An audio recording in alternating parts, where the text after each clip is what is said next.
The 29th UN Climate Change Conference, COP29, kicked off in Baku, Azerbaijan, with delegates stressing the urgency of tackling climate finance, fossil fuels, and biodiversity.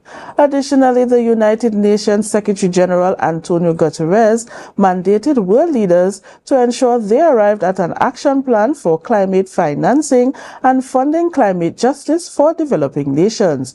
Reporter Kandace Jackson has more details. Raquel Moses, CEO of the Caribbean Climate Smart Accelerator, stressed the need for more funding for loss and damage, especially for Caribbean nations impacted by climate events like Hurricane Beryl. She called for collaboration on finance models and better access to microfinancing for small businesses in the climate sector. James Elsmore, CEO of Island Innovation, highlighted the slow pace of international negotiations, warning that major economies must take bolder actions. He also stressed the importance of funding to support climate projects. Terrell Gittins, a Trinidad and Tobago delegate, called for a more inclusive approach to climate action, advocating for the importance of local and indigenous knowledge in protecting biodiversity and ensuring climate resilience. Meanwhile, the UN Secretary-General Antonio Guterres sounded the alarm during the opening ceremony. The sound you hear is the ticking clock. We are in the final countdown to limit global temperature rise to 1.5 degrees Celsius.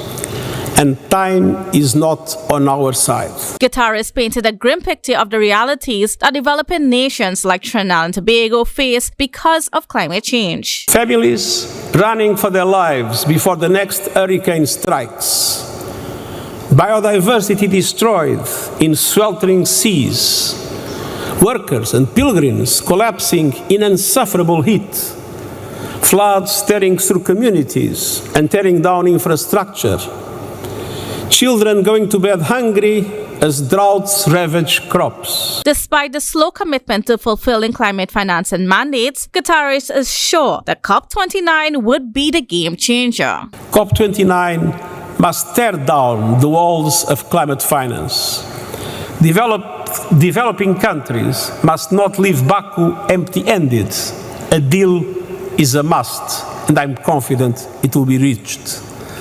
We need a new finance goal that meets the moment. Now more than ever, finance promises must be kept, and developed countries must race the clock to double adaptation finance to at least $40 billion a year by 2025. He also called for all countries to limit global temperature rise to 1.5 degrees Celsius by capping global emissions by 9% every year and switching to renewable energy. With the stakes higher than ever, COP29 delegates are pushing for bold, unified action to address the climate crisis. Kandace Jackson, Tobago Updates, Television News.